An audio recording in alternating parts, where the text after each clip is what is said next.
Hari Om. Namaskar to all of you. Yesterday I have received a message in my WhatsApp from a nice girl who is known to me. She writes, "Pranams and triple prostrations, Guruji, apologies, and please kindly bear with my big write-up, Guruji." Talking from the perspective of the kids on this emotional connect, Guruji.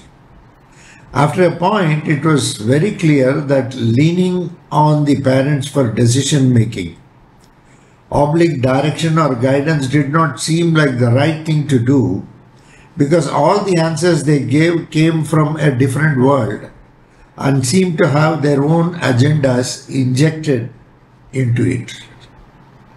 Plus, Guruji, growing up in a big joint family, although it has a lot of good, the dark side of it was that the parents were more concerned about pleasing everyone else but the child.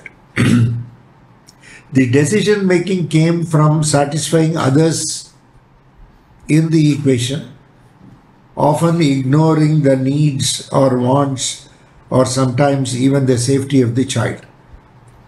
Adding on to that, being physically abusive and aggressive before many third parties for something so normal, or as a loss of few marks, words that have made us feel guilty and ashamed of ourselves and separated us far from feeling divinity in our own beings.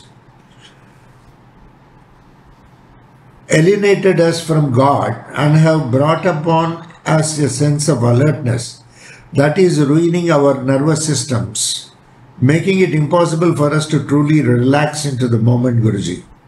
It has brought upon heavy mental activity, overthinking, a mad race for perfection. Thanks to you, Guruji, for being there for us when we felt deserted and especially in moments of emotional turmoil. Whenever you used to say always with you, I used to not understand, but now I understand the impact of that statement. Your unconditional love is felt and I feel the heart opening in your presence. Even without words or gestures, thanks for us a true north in our emotional compasses, which is what we have always wanted from our parents. How do we heal, Guruji, without hurting them and also in presence of the very people who have stunted us and have acted very unconsciously with us?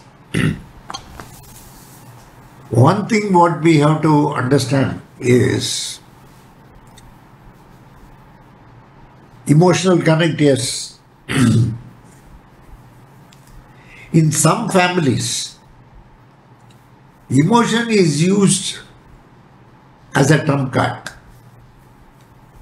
The other side of emotion, I am telling you. Sometimes emotions are guided by the heart, sometimes emotions are guided by the mind.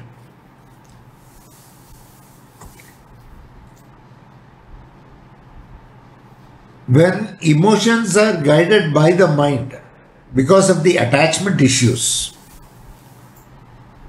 there will be always an agenda behind the drama, and the parents or elders or anybody in that position wants to see that their views on the subject is followed. For that they use the emotion card. Such emotions are more guided by the mind. Mind is planning. Generally, emotions are sporadic. When emotions are sporadic, it will come from the heart. When emotion has a planned agenda, they have something in mind and that thing is not followed. That thing is not being attended to by the youngster or by anybody else. Automatically anger will come. It is a sort of emotion that comes from the mind. So, a person who is loving and caring is not going to adopt all these gimmicks from the mind. Because such things, if applied, will lead to a lot of emotional turbulence in the family. That is what has happened incidentally in the case of this girl. And talking low about our own child before others is a curse. It's a curse to those who talk, not a curse to the child. That shows how mean the elders can behave. They are stooping down to any level of trying to satisfy others. See, you can satisfy yourself. You cannot satisfy others. It's not possible. Satisfying others, if somebody has an aim, that itself is a greed. Okay. It's a greed. Practically it's a greed, nothing else. So satisfying others is not possible. You lead a life with all pomp and splendor. You lead a life with that sincerity towards life, and you are true to yourself. Being true to oneself, you can only satisfy yourself. When you try to satisfy others, you are not true to yourself. That is the truth. When you are not truthful to yourself,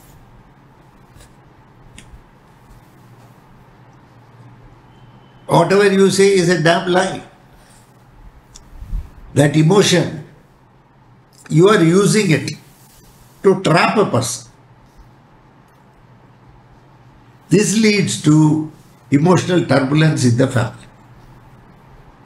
Such a type of planning is not there in emotion. Emotions are sporadic, and at that point of time you say something. If there is planning involved,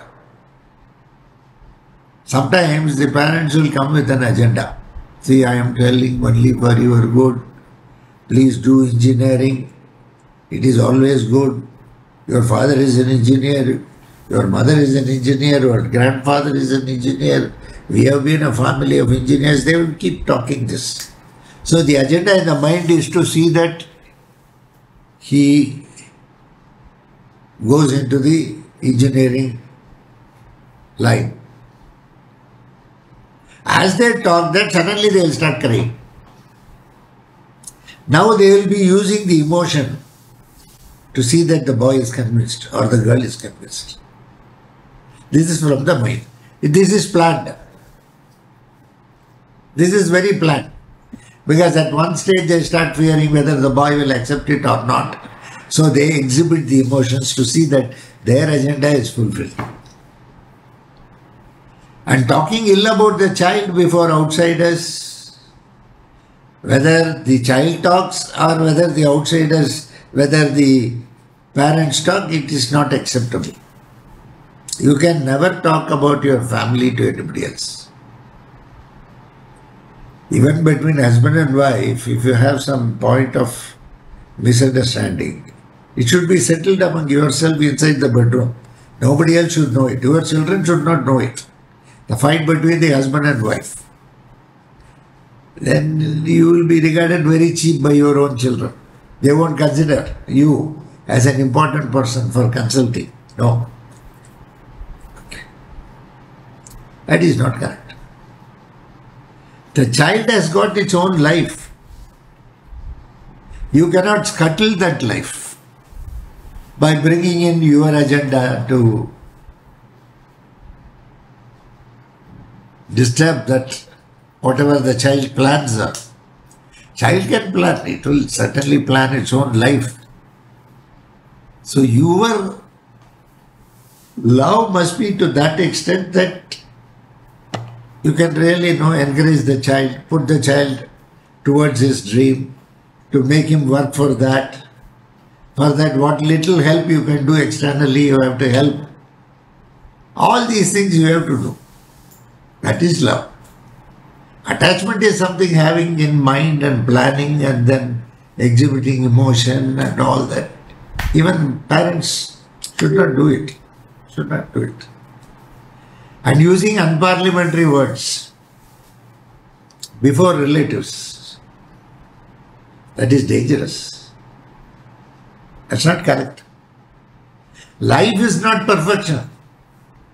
And even you cannot be perfect. Elders cannot be perfect. Nobody can be perfect. Once somebody thinks they are perfect, they are already imperfect. We are only total. We are trying to clean ourselves. Over a period of time, you try to clean yourself. So we are traveling towards perfection. We are never perfect. And as you live life, you will learn so many things and you don't need any guidance. Okay. A normal person doesn't need any big guidance. They just live the life. As they live the life, they know what is perfection, and they are at a later stage in life, some certain things will get perfected. Still there will be something remaining which will be imperfect. That's a human system. You can't help it. Everything is inside this body, inside this mind, inside the heart. So, if mind is ruling the heart, definitely the emotions will be from the mind. On account of which you start using excess words, which is not correct. Which is not at all correct. Whatever may be. The kid has a right, the girl or the boy, they have a right to live their life the way they want. At best, if you have a good emotional connect, you will get to know what they are planning. They will freely discuss with you and they may elicit your opinion on the subject, which will also be considered before they decide on the subject.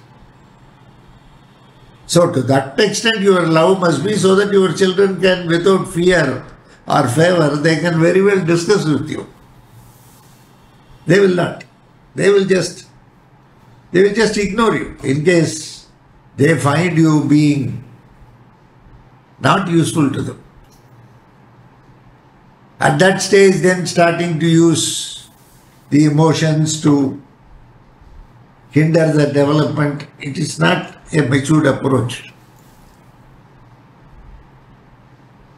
So, emotional connect must be in moderation. Emotional connect doesn't mean that you will, slave the person, enslave the person. Slavery is not love. Love is freedom. In that freedom, people will be automatically so responsible. The freedom gives them to that extent a heart. The heart makes them to be more responsible towards themselves, towards their family, towards the community, towards the nation, towards their language, towards their elders. All these things happen automatically when love exists. When attachment comes, automatically the emotions are more guided by the mind and it is all planned. We can't give any credence to it. And never ever shout the child before others. Never. Okay. They would like to be original. They may not like to copy you, whatever you say. They would like to be more original in life. Okay. Today when you go and ask them certain things, nowadays youngsters ask for a reasoning. Because sometimes you have given reasoning in the past, in the religion. So they expect that everywhere there will be an explanation possible, unless you reason out. You may yourself not have any knowledge. The problem with you elders is they have simply followed certain things. They have never asked their elders why we should do it. So the methodology was, I had faith, you should have faith. That's all, nothing more. Whether they really had their faith or not, they were mechanically repeating the same thing umpteen number of times and doing it. Whether it was based on faith or they are just doing it because they were told to do, makes a lot of difference. Because you were made to do certain things, you are conditioned to do, but still you did not have faith. It will not work because you didn't have faith at all in the first place. So faith becomes the main ingredient. Okay. So if that faith is not there, any number of times you do a practice, it has got no value.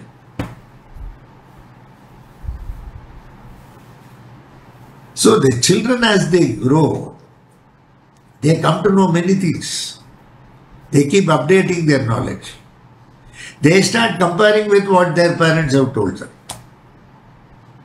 And most of our parents are not truthful to their children. They may be truthful in office, they may be truthful in work, they are not truthful to children. Because their upbringing is more on account of attachment and not on account of love. So accordingly they try to condition them the way they were conditioned. I don't say conditioning should not be there, but conditioning should be voluntary. You should openly accept it. You should accept discipline voluntarily. Enforcing discipline, yes, through so many other ways are there. But that is not going to wholeheartedly make you accept that practice. Any practice you do, you must do it with full faith and acceptance. Because the police fellow will catch me, I am wearing a helmet. That is not good. You should wear a helmet, properly buckle it, because that is a safety thing and the helmet should be a good helmet. The idea is when this bike is hit, if you are thrown out, nothing happens to your head. So the helmet must be a good helmet and it should be strapped. Without that, the helmet will fly away if there is an accident. Is it not? So that's a discipline. You understand the value of it, you know very well that happens, and you wear it. Like that, if there is some practice, as the youngster looks at it more from the heart, the faith develops.